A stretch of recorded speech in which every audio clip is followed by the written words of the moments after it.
Cha-cha. Listen to them turn. It's the big wheel sound of power with...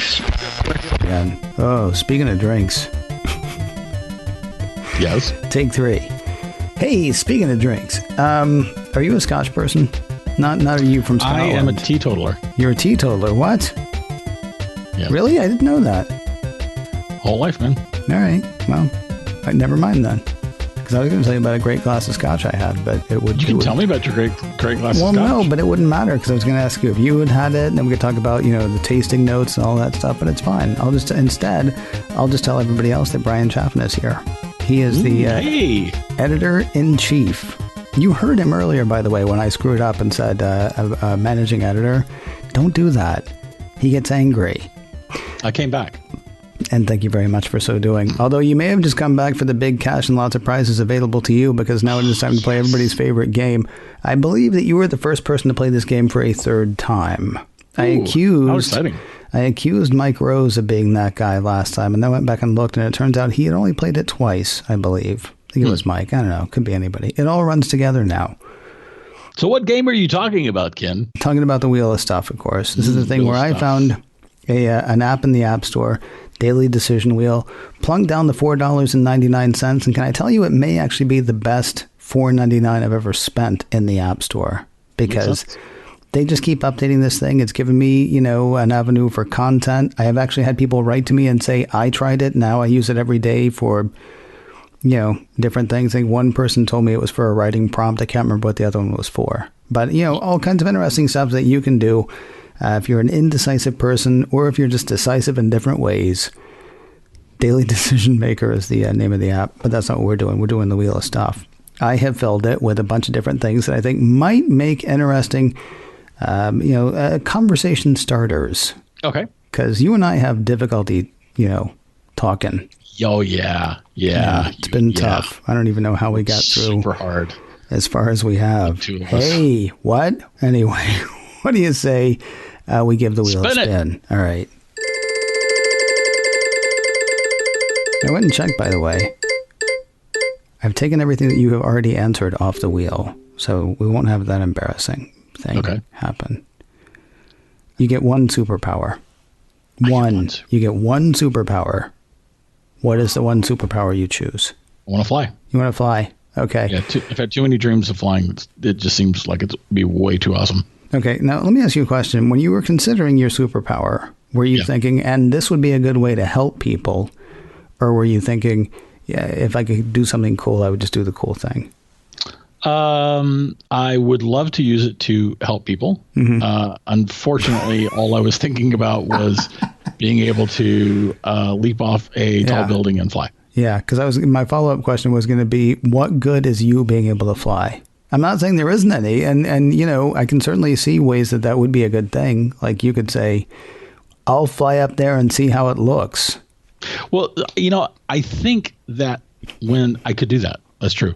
But I think that when people think of flying, they probably think of Superman, which goes hand in hand with being, essentially infinitely strong. Right. And because Superman could have done something about the Ever Given, right?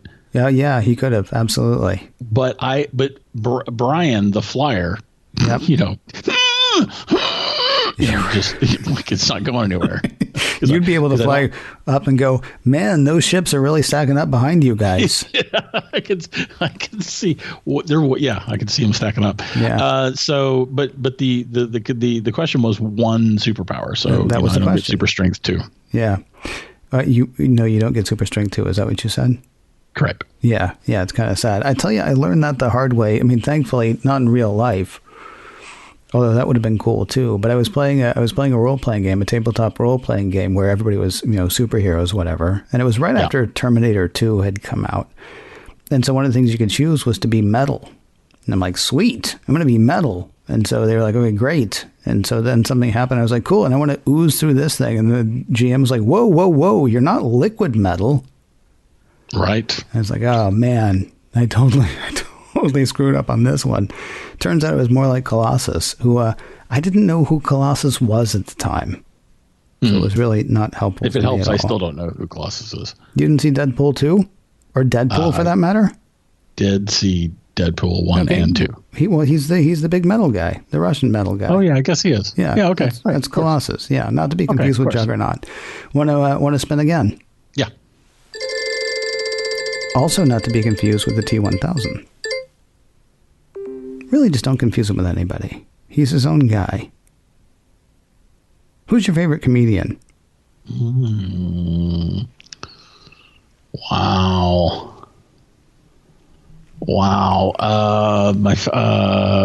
That's going to be Lenny Bruce. Lenny Bruce. Interesting. Lenny Bruce. All right. Now, can you actually do Lenny Bruce bits, or are you just saying, like, theoretically, I would like everything I've ever heard Lenny Bruce do is brilliant. Okay. And that brilliance was so incredibly important for the development of comedy, or I should say, for the way that comedy developed. Mm-hmm. And he was a crazy genius. But you can't do any of his bits. No. That's good, because probably, this tends to be a PG to PG-13 rated show. Mm-hmm. So you might not want to do that anyway. I like Dave Gaffigan. Is that his name? Am I pronouncing it correctly? Yes, you are. Is it Dave? Is it Dave Gaffigan? I like what you did there. I thought you were saying it's Jim Gaffigan. Jim Gaffigan. I thought you were saying he is also a very funny comedian. He is pretty good. I will say really quickly, because a few weeks ago this question came up for somebody else, and I said that one of mine was Dana Gould. Are you watching Hanging with Dr. Z? Mm-mm. Okay, so Hanging with Dr. Z is this new thing that Dana is doing, because for years he has actually been, he does Dr. Zayas, except Hanging with Dr. Z is called Hanging with Dr. Z, because I don't think he wants to be sued yet, right? Of course. But it's very obviously Dr. Zayas, but he is like this, like he's not a washed up actor from the 70s, but it's sort of like, he would have been comfortable hanging out with Charles Nelson Riley and Paul Lynde and Charles Manson and just like, any name you can name from the late 60s, early 70s, like that kind of thing. And so he now has a talk show on YouTube, and it's run the same way that Space Ghost was run. So, he's on set. And I would imagine if these were the normal times, he would have somebody in the studio with him, but instead he's got a monitor over there where somebody's on. He's had some great guests so far. Patton Oswalt, Paget Brewster, Tim Meadows, Steven Weber. He's had some really great guests, and it's just a tremendous amount of fun. And like Dr. Z is turning into this very strange hep cat from the 1970s talk show host, like Dick Cavett, but a little less serious. So anyway, that's the thing I would suggest for people who haven't checked it out. I do also very much like Dave Chappelle. Yeah, he pisses some people off sometimes. He says some things that rile some folks up. I think he is absolutely and positively a comedic genius. Yeah, I agree with that. I'm sorry we lost him for as long as we did. I understand why he had to go away, because candle that burns twice as bright burns half as long. I think we're lucky actually that he got to come back and do more stuff, and I'm enjoying it. It's not as crazy, and honestly, it's not quite as funny as the old stuff was, but it's very well tempered and very well seasoned. And I'd say he's pretty brilliant. Ready for your final spin, sir? I am, sir.